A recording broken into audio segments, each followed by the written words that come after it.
Two countries, separated by thousands of kilometers, no shared border, no territorial disputes, and yet today they stand locked in one of the most dangerous geopolitical rivalries in the world. The United States, a global superpower with military alliances across the Middle East, and Iran, a regional power pursuing influence through proxy networks, strategic deterrence, and a controversial nuclear program. Their conflict shapes wars, sanctions, diplomacy, and global energy markets. At times it has brought the region to the edge of direct military confrontation. But here's the strange part. For much of modern history, these two nations were not enemies at all. In fact, they were once close allies. So how did a strategic partnership turn into one of the longest-running geopolitical feuds of the modern era? To understand that, we need to rewind more than 70 years. Back to the early Cold War. Because the origins of the Iran-America conflict begin with a decision that at the time seemed like routine Cold War strategy.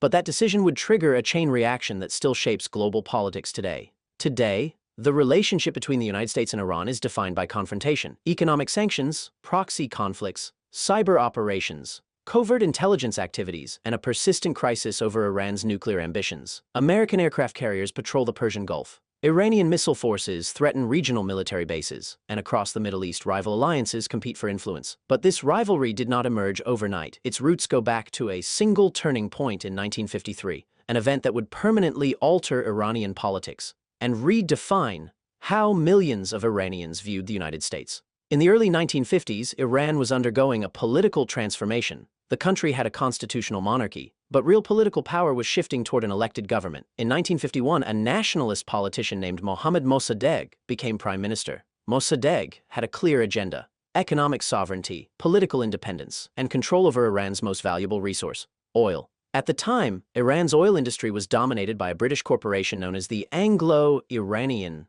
Oil Company. The arrangement heavily favored British interests. Iran received only a small share of the profits, so Mossadegh made a bold decision. He nationalized the entire oil industry. For Iran, this was a symbol of sovereignty. For Britain, it was a strategic disaster. London responded with economic pressure and international legal challenges. But it was not enough, so British intelligence turned to Washington for help. Because by the early 1950s, the Cold War was shaping every geopolitical decision. And American policymakers feared something even more dangerous: Soviet influence in Iran. If political instability continued, there was a risk that Iran could drift toward the Soviet sphere. That possibility alarmed Washington. Iran bordered the Soviet Union, and its oil reserves were strategically critical. So in 1953, the United States and Britain launched a covert intelligence operation. The operation was organized by the Central Intelligence Agency and the MI6. Its objective was simple: remove Mossadegh from power. The operation became known as 1953 Iranian coup d'etat. Through propaganda, political pressure, and coordinated protests, the elected government collapsed. Mossadegh was arrested, and Iran's monarch, Mohammad Reza Pahlavi, was restored to full authority. At the time, American officials viewed the coup as a strategic success. It secured Western access to oil and strengthened a pro-Western government during the Cold War. But inside Iran, the consequences were very different, because many Iranians saw the event as something else entirely: foreign intervention, an elected government overthrown by outside powers, and that perception would linger for decades. Following the coup, the Shah consolidated his rule.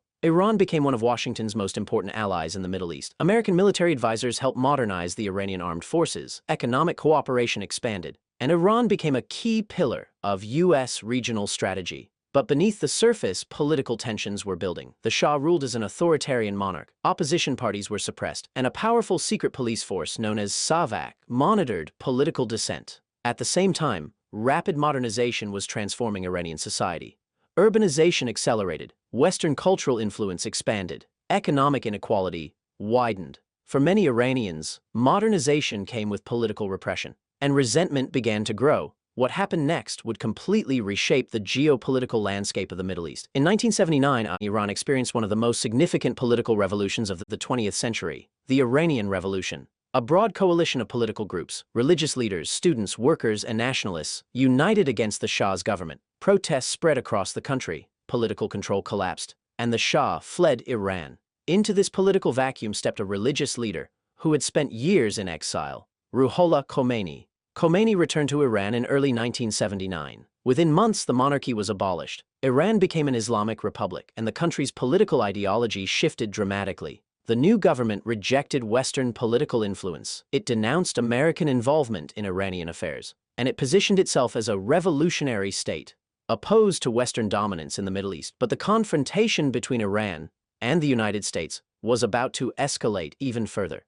because later that same year, a crisis erupted that would permanently redefine the relationship between the two countries. In November 1979, Iranian students stormed the U.S. Embassy in Tehran. The event became known as the Iran hostage crisis. More than 50 American diplomats were taken hostage. They would remain captive for 444 days. The crisis shocked the United States. It dominated international news, and it destroyed the remaining diplomatic relationship between the two countries. From Iran's perspective, the embassy takeover was framed as a response to decades of foreign interference. From Washington's perspective, it was a violation of international diplomatic norms. The consequences were immediate. Diplomatic relations were severed, economic sanctions were introduced, and the two countries officially became adversaries. But this confrontation was only the beginning, because the next decade would turn the Iran-America conflict into a broader regional struggle. In 1980, Iraq invaded Iran. The invasion was ordered by Iraqi leader Saddam Hussein. He believed Iran was politically weakened after the revolution, and he hoped to expand Iraqi influence in the Persian Gulf. Instead, the invasion triggered one of the longest conventional wars of the 20th century, the Iran-Iraq War. The war lasted 8 years. It devastated both countries,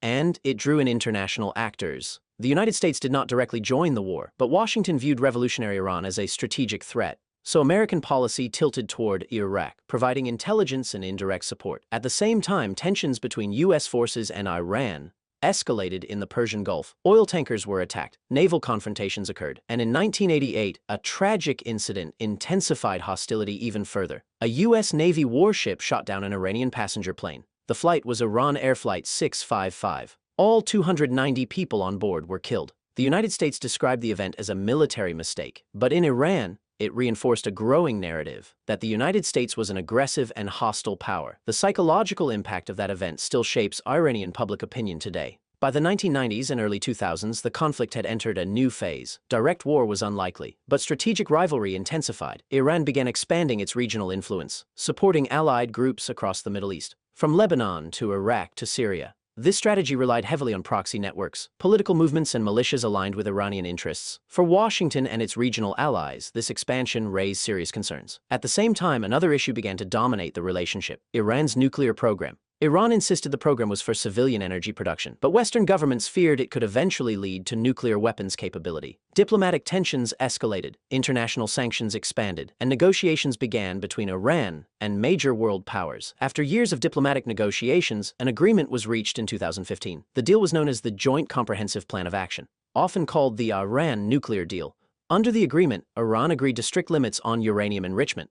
International inspections were expanded. In exchange, many economic sanctions were lifted. Supporters believed the deal reduced the risk of nuclear proliferation. Critics argued it did not address Iran's missile program or regional influence. For a brief period, tensions appeared to ease, but that moment would not last. In 2018, the United States withdrew from the nuclear agreement. The decision was announced by Donald Trump. Washington reimposed severe economic sanctions. The strategy was called maximum pressure. Its goal was to force Iran to renegotiate the agreement, but the policy produced the opposite result. Iran gradually reduced its compliance with the nuclear deal. Uranium enrichment increased, regional tensions escalated again, and in 2020, the conflict reached another dangerous moment. A U.S. drone strike in Baghdad killed one of Iran's most powerful military commanders, Qasem Soleimani. Soleimani led the Quds Force, an organization responsible for Iran's foreign military operations and proxy coordination. His death triggered international alarm. Iran responded with missile strikes against U.S. military bases in Iraq. For a brief moment, the world feared a direct war between the two countries, but large-scale conflict was ultimately avoided. For now, today, the rivalry between Iran and the United States remains unresolved. Economic sanctions continue to pressure Iran's economy. Diplomatic negotiations over the nuclear program remain uncertain. Regional proxy conflicts persist across the Middle East, and both sides continue to compete for strategic influence. But the roots of this conflict stretch far beyond modern headlines. They trace back to a single Cold War decision: the overthrow of an elected government in 1953, a moment that reshaped Iranian political identity and permanently altered how the United States was perceived inside the country. What began as a strategic intelligence operation during the Cold War evolved into one of the most enduring geopolitical rivalries of the modern era. A chain reaction of revolutions, wars, sanctions, and strategic competition.